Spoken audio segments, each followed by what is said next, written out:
আল্লাহর পয়গম্বর দুনিয়াতে আসার পরে সর্বপ্রথম মক্কা থেকে মদিনায় হিজরত করার পরে যে ঘরটা বানাইছে সেই ঘরের নাম হইল মসজিদ। সুবহান। আল্লাহর নবী থেকে শুরু করে বাবা আদম আলাইহিস সালাতু সালাম পর্যন্ত এমন কোন নবী রাসূল পয়গম্বর নাই, যে নবী রাসূল এমন কোন পয়গম্বর নাই তারা মসজিদ বানায় নাই, মসজিদের সেবা যত্ন করে নাই, মসজিদের মুতাল্লি করে নাই। সুবহানাল্লাহ। তাহলে আমরা মুসলমান, আমাদের জীবন থাকতে হবে মসজিদ কেন্দ্রিক। কি কেন্দ্রিক থাকতে হবে? কে বলেন? আল্লাহ রাব্বুল আলামিন সূরাতুত তাওবা আয়াত নাম্বার 18, আয়াত নাম্বার কত? 18 নম্বর আয়াতের ভিতরে আল্লাহ সুবহানাহু ওয়া তাআলা সুন্দর কইরা মুসলমানদের কিছু গুণের কথা আলোচনা করতেছে। ইন্নামা ইয়ামুরু মাসাজিদাল্লাহি মান আমানা বিল্লাহ। আল্লাহু আকবার। ইন্নামা নিশ্চয়ই, ইয়ামুরু মাসাজিদাল্লাহ মসজিদ তারা আবাদ করে। কারা? আল্লাহ কইতেছেন মান আমানা বিল্লাহ, যারা আল্লাহর প্রতি ঈমান আনে। কার প্রতি ঈমান আনে? জোরে বলেন। আল্লাহর প্রতি যাদের বিশ্বাস, যাদের ঈমান, তারা কি আবাদ করে? তারা কোথায় যায়? মসজিদে যায়। ঠিক কিনা? তাদের জীবন কোথায়? মসজিদে। আল্লাহ রাব্বুল আলামিন সুন্দর করে বললেন, ও দুনিয়ার ইমানদারেরা, মুসলমানেরা, লক্ষ্য করে শুনেন। আল্লাহ তাআলা 2 নম্বর বললেন ওয়ালিয়াউমিল আখিরি, যারা পরকালকে, আখিরাতকে বিশ্বাস করে, আখিরাতের প্রতি ঈমান আনে, তারাই মসজিদ আবাদ করে। সুবহানাল্লাহ। 1 নাম্বার কি? আমানা বিল্লাহ। 2 নাম্বার ওয়ালিয়াউমিল আখিরি। আল্লাহ তাআলা ডাক দিয়ে বলেন 3 নম্বর ওয়া আকামাস সালাহ। মসজিদে কিসের জন্য যাবে? নামাজের জন্য যাবে, সালাতের জন্য যাবে। অন্য আয়াতের ভিতরে আল্লাহ তাআলা বলেন ওয়ারকাউ মা'আর রাকিন, রুকুকারীদের সাথে রুকু করো, সিজদাকারীদের সাথে সিজদা করো, অর্থাৎ জামাতের সাথে নামাজ পড়ো। ফরজ নামাজ কোথায় হবে? জোরে বলেন। মসজিদে হবে। ফরজ নামাজ কোথায় হবে? মসজিদের হবে। মসজিদের আশেপাশে যারা আছেন, ফরজ নামাজ কোথায় পড়তে হবে?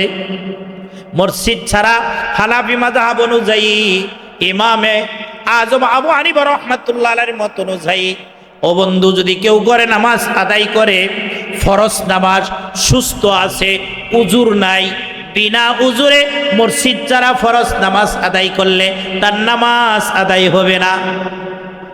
নামাজ আদায় হবে না। তাহলে বোঝা গেল ফরজ নামাজ পড়তে হবে কই? মসজিদে। ওয়া আকামাস সালাহ। সুবহানাল্লাহ, সুবহানাল্লাহ। মসজিদে যায় নামাজ আদায় করলে কি হবে?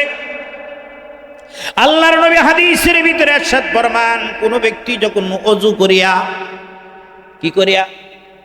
ওযু করিয়া নামাজের উদ্দেশ্যে মসজিদের দিকে কদম দেয়, সুবহানাল্লাহ, প্রতিটা কদমে একটা করে গুনাহ মাফ হবে, একটা করে নেকি তার আমলনামায় লেখা হবে। শুধু তাই না, মসজিদের দিকে যখন কদম দিবে বন্ধু, যেমন হাজিরা এহরাম বেঁধে হজে রওনা দেয়, সেই সমপরিমাণ নেকি তার আমলনামায় লেখা হবে। শুধু তাই না, মসজিদের দিকে যখন মানুষ কদম দিবে, মসজিদের দিকে যখন মসজিদে যাইয়া জামাতে নামাজ পড়বে, একা নামাজ হইতে জামাতে নামাজ পড়লে 27 গুণ নামাজের সওয়াব তার আমলনামায় লেখা হবে। সুবহানাল্লাহ। কত গুণ? 27 গুণ। কোন ব্যক্তি যদি দেখে নামাজ হয়ে গেছে মসজিদের ভিতরে, জামাত হয়ে গেছে, তারপরেও যদি সে একা নামাজ পড়লো, কদম দিল গেল, তারপরেও সে জামাতের একটা নেকি পেয়ে যাবে। অথবা সে যদি জামাতের সাথে নামাজ পড়লো, হাদিসের ভিতরে আসছে ওই মানুষটার আমল নামার ভিতরে 100 উট, সুবহানাল্লাহ, সদকা করলে, কুরবানি করলে মিনার ময়দানের ভিতরে যে নেকি হবে সেই সমপরিমাণ নেকি তার আমল নামায় লেখা হবে। আল্লাহ! ও মুসলমান, প্রতিটা হরফের ভিতরে দাঁড়াইয়া যখন নামাজ পড়বে, সূরা ফাতিহা বলেন, অন্য সূরা কেরাত মিলান, প্রত্যেকটা অক্ষর, প্রত্যেকটা হরফ, প্রত্যেকটা অক্ষরের বিনিময়ে দাঁড়াইয়া যখন নামাজ পড়বে, তার আমল নামায় 100 করে নেকি লেখা হবে। যদি পয়সা পড়ে 50। শুধু তাই না, যখন নামাজের ভিতরে দাঁড়ায়, জামাতের ভিতরে, নামাজের ভিতরে দাঁড়ায়, ওই বান্দার উপরে আল্লাহ পাকের খাস রহমত বৃষ্টির মতন বর্ষিত হইতে থাকে। সুবহানাল্লাহ। বান্দা অতি নিকটে, সবচেয়ে আল্লাহর কাছে যায়। তার জন্য উলামায়ে কেরাম বলেন, as-salatu মিরাজুল মুমিনিন, নামাজটা হলো মেরাজ, নামাজটা হলো মিরাজ। নামাজের ভিতরে অতি নিকটে আল্লাহ তাআলার কাছে যায়, আল্লাহ তাআলার সাথে মেরাজ হয়। যখন বান্দা সালাম থেকে ডান দিকে সালাম ফিরায়, ডান দিকে সালাম ফিরায়, আসসালামু আলাইকুম, 8টা জান্নাতের দরজা তার জন্য খোলা হয়ে যায়। বাম দিকে যখন ফিরায়, জাহান্নামের 8টা দরজা বন্ধ হয়ে যায়। কিন্তু দুঃখের বিষয়, পরিতাপের বিষয়, আজকে মুসলমানের গতি, মুসলমানের জীবন, মসজিদ খুব সুন্দর হইতেছে, মসজিদ খুব সুন্দর হইতেছে, কিন্তু মুসলমানের জীবন মসজিদ কেন্দ্রিক হইতেছে না। কিছু মুরব্বী বুড়া মানুষগুলা পাওয়া যায়, নৌজওয়ান মানুষ খুব পাওয়া যায়। মনে হয় হোসেনপুর বড় বাজারের জামে মসজিদ জোয়ান ছাত্র ভাইয়েরা বেশি আছে নাকি? এলাকায় বেশি আছে মনে হয়, ইমাম সাহেব বলতে পারবো। হায় হায়! অথচ নৌজওয়ানেদের মসজিদ আবাদ করা বেশি দরকার। প্রজন্ম যত মসজিদমুখী হবে, এলাকার ভিতরে তত রহমত বর্ষিত হবে। সুবহানাল্লাহ। একটু জোরে বলবেন, মসজিদটা কার ঘর? আরো জোরে। কোন সন্দেহ আছে? ইন্না আউওয়ালা বাইতিন উদিয়া লিন্নাস লাল্লাযী বিবাক্কাতা মুবারাকান ওয়া হুদাল লিল আলামিন। ও মুসলমান বন্ধুগণ আমার, আল্লাহ পাকের ঘর মসজিদ। এই মসজিদ আল্লাহ রাব্বুল আলামিন ডাক দিয়ে বলেন, ইন্না আউওয়ালা, ইন্না মানে নিশ্চয়ই, আউওয়ালা মানে প্রথম, বাইত মানে ঘর, বাইত মানে ঘর। ইন্না আউওয়ালা বাইতিন উদিয়া লিন-নাস, তামাম পৃথিবীর মানুষের জন্য, বিবাক্কাতা লাল্লাযী, আল্লাহ তাআলা ওই বাক্কা, ওই বাক্কা মানে ওই মক্কা শহরের একটা নাম ছিল আগে, বাক্কা। বাক্কা মানে ওই যে বাইতুল্লাহ, ওই বাইতুল্লাহর একটা অংশ হলো আপনাদের এই যে হোসেনপুর বাজার জামে মসজিদ। এই মসজিদ বাইতুল্লাহ বরাবর আল্লাহ পাকের একটা ঘর আছে, যে ঘরের নাম হইল বাইতুল মামুর। যারা বলেন কোন ঘর? বাইতুল মামুর। বাইতুল মামুর বরাবর আল্লাহ পাকের আরশ। সুবহানাল্লাহ। ও মুসলমান, আল্লাহ পাকের আরশ থেকে ফেরেশতারা বাইতুল মামুর 24 ঘন্টা তোয়াফ করে। বাইতুল্লাহ তোয়াফ করে মানুষ, বাইতুল মামুর তোয়াফ করে ফেরেশতারা। যেমন আপনারা যারা হজে গেছেন, আপনি মনে করবেন শেষ রাত্রে, গভীর রাত্রে 3টায় উঠলাম, তোয়াফ করা যাবে ভালোভাবে, হজে আসওয়াদ চুমু খাওয়া যাবে, কিন্তু দেখবেন সবসময় একই রকম বীর, কথা ঠিক কিনা? 24 ঘন্টা এক মুহূর্তও খালি নাই। ঠিক তদুরূপ বাইতুল মামুর ফেরেশতারা 24 ঘন্টা তোয়াফ করতেছে। কত? যেটা বুঝাবার সেই বন্ধু, বাইতুল মামুর হইয়া আল্লাহ পাকের আরশ থেকে বাইতুল মামুর হইয়া বাইতুল্লাহর ভিতরে আল্লাহ তাআলার খাস রহমত আছে। ওই বাইতুল্লাহ থেকে তামাম পৃথিবীর ভিতরে ফেরেশতারা প্রতিদিন 360টা করে রহমত আল্লাহ তাআলা দেয়। ফেরেশতারা এসে তামাম পৃথিবীর যে সব মসজিদের ভিতরে ফজরের নামাজের আজান হয়, ফজরের নামাজের জামাত হয়, সেই মসজিদের ভিতরে আল্লাহ তাআলার রহমত গুনাহ বন্টন হইতে থাকে। কি হইতে থাকে? যে মসজিদে তালা মারা থাকে, আজান না হয়, জামাত না হয়, পাওয়া যায় না। দেখেন, আপনি চিন্তা করেন, মুয়াজ্জিন সাহেব, ইমাম সাহেব, কিছু মুসল্লি, এই যে ফজরের নামাজে সবচেয়ে মুসল্লি কম হয় কোন নামাজে বলেন তো? যারা নামাজ পড়েন তারা বলতে পারবেন, ঠিক না? ফজরের নামাজে খুব কম হয়। আর এদের উসিলাই আল্লাহ তাআলা আমাদেরকে আল্লাহর রহমত দিয়া বেষ্টন করিয়া রাখে। সুবহানাল্লাহ, সুবহানাল্লাহ। অথচ ওই যে প্রবাদে শব্দ আছে, যার উসিলায় সিন্নি খাই তারে চিনলাম না, ঠিক কিনা? আল্লাহ তাআলা এই নামাজের কারণে আমাদের সমাজের ভিতরে বরকত বাড়ায়া দেয়। যেসব মসজিদের ভিতরে আজান নাই, ফজরে জামাত হয় না, ফেরেশতারা রহমত নিয়ে চলে যায়। ফেরেশতারা বলে, আল্লাহ, অমুক গ্রামে অমুক মসজিদের ভিতরে ফজরের আজান হয় নাই, তোমার রহমত কাদেরকে দেওয়া হবে? আল্লাহ তাআলা ডাক দিয়ে বলেন, ফেরেশতারে রহমত আমার অভাব নাই, তো এই রহমত সমুদ্রের ভিতরে, বন জঙ্গলের ভিতরে নিক্ষেপ করে দে। আর যে সব মসজিদের ভিতরে ফজরের আজান হইছে, জামাত হইছে, সেখানে বন্টন করে দে। তার জন্য রহমত বন্টন করতে গেলে, পাইতে গেলে আমি কি করব? ফজরের নামাজে শরীক হইতে হবে, ঠিক কিনা? আল্লাহর পয়গম্বর আরো বললেন, যে ব্যক্তি ফজরের নামাজ জামাতের ভিতরে পড়িয়া মাঠে ঘাটে চাকরি বাকরিতে বাহির হইল, নামলো, সে জানি ইসলামের জান্ডার নিয়ে মাঠে নামলো।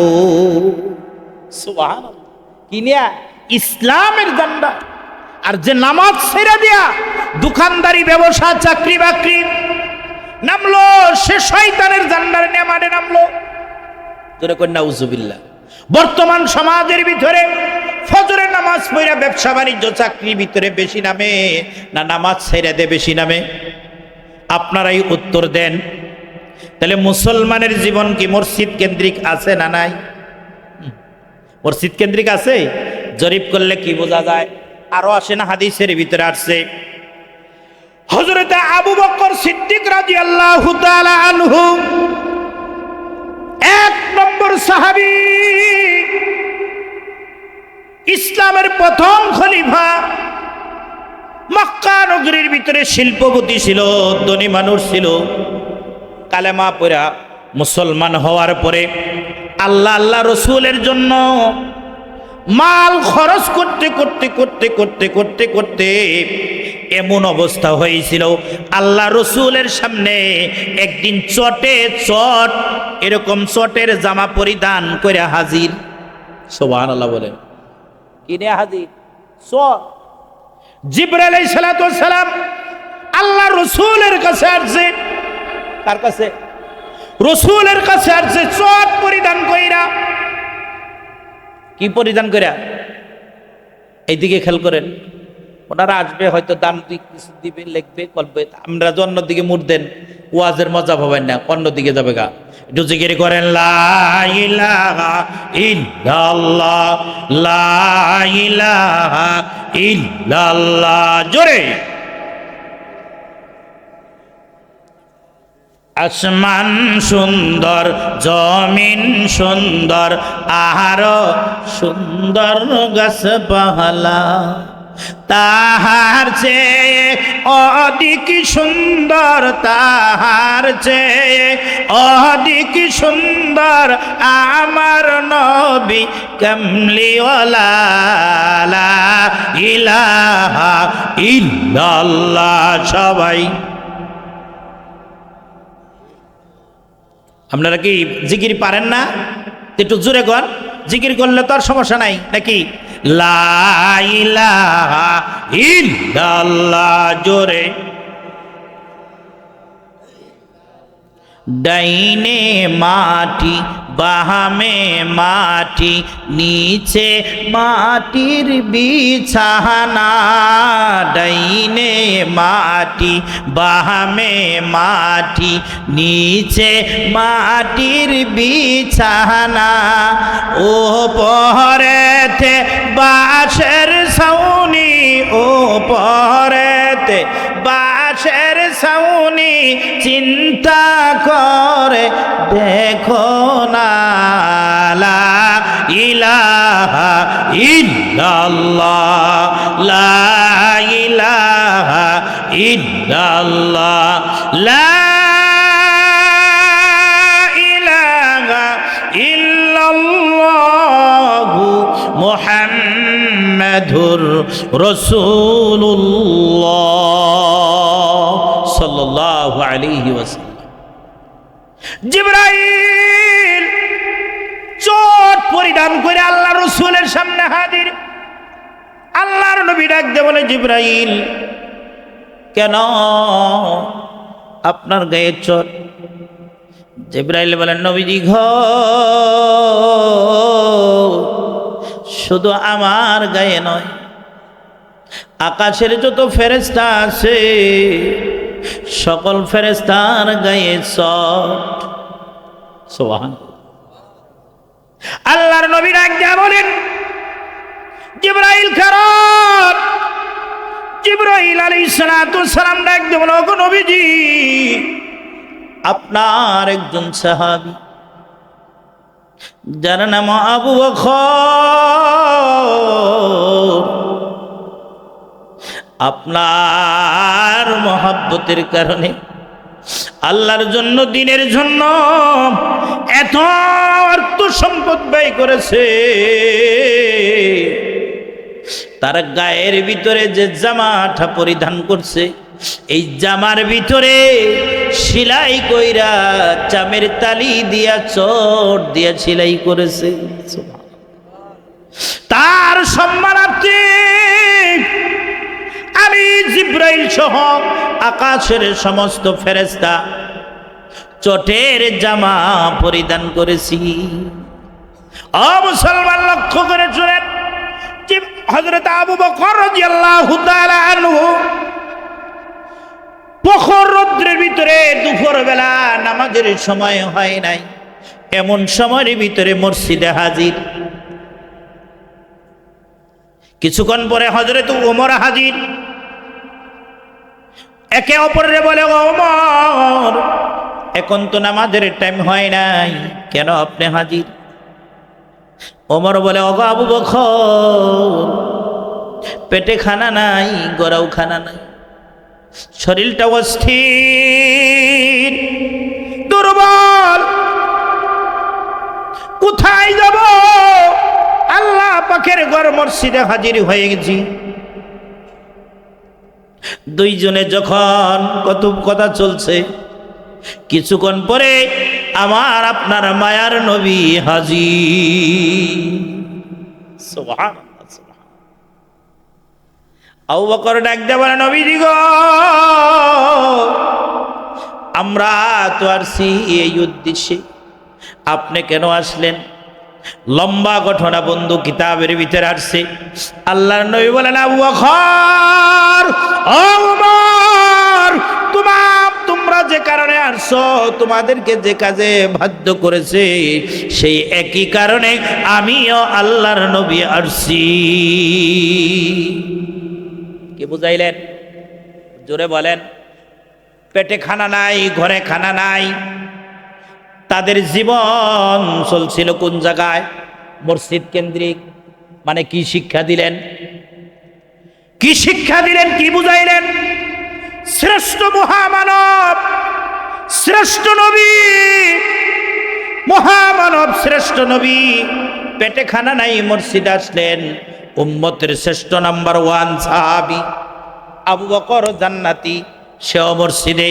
ইসলামের দ্বিতীয় খলিফা, যে লোকটাকে আল্লাহর পয়গম্বর বলছে আবু বকর ফিল জান্নাহ, ওমর ফিল জান্নাহ, তারাও মসজিদের ভিতরে। সুবহানাল্লাহ। চিন্তা করেন, তাদের জীবন ছিল মসজিদ কেন্দ্রিক। সাহাবাই কেরামেরও অভ্যাস ছিল, বাড়ির ভিতরে যায় যদি জিজ্ঞাসা করতো কোথায় গেছে, ওই মসজিদে। কখন আসবে, কয় জানা নাই। যদি কয় কোথায় গেছে, বাজারে। কখন আসবে, কয় এখনই। আর এখন যদি আমাদের বাসা বাড়িতে যাই জিজ্ঞাসা করা হয় কোথায় গেছে, কয় মসজিদে। কখন আসবে, কয় এখনই। যদি কোথায় গেছে বাজারে, কখন আসবে জানা নাই, উল্টা হয়ে গেছে। তাদের জীবন ছিল মসজিদ কেন্দ্রিক, আমাদের জীবন হয়ে গেল বাজার কেন্দ্রিক। একটা মানুষ স্টালের ভিতরে বসে ঘন্টার পর ঘন্টা সময় নষ্ট করে, সময় দেয় না। অথচ মসজিদে মুয়াজ্জিনে আজান দেয়, মসজিদে আসার টাইম পায় না। যাও মানুষ আসে, যাও মানুষ আছে। নামাজের শুরু থেকে নিয়ে শেষ পর্যন্তই নামাজের সূরা, কিরাত, তাসবিহাত যত আছে এইগুলাও বিশুদ্ধভাবে তেলাওয়াত করে না, তেলাওয়াত করে না। নামাজটা মজা নিয়েও আদায় করে না। এই সংখ্যাগুনা বর্তমান গ্রামে কম না বেশি? আরো জোরে বলেন। তাহলে আমাদের জীবনটা মসজিদ কেন্দ্রিক যদি বানাইতে পারি, দুনিয়ার ভিতরে আল্লাহ পাক শান্তি দিবে, আখিরাতের ভিতরে মুক্তি দিবে। আল্লাহ তাআলা ডাক দিয়ে বলেন, ওয়া আতাজ যাকাত।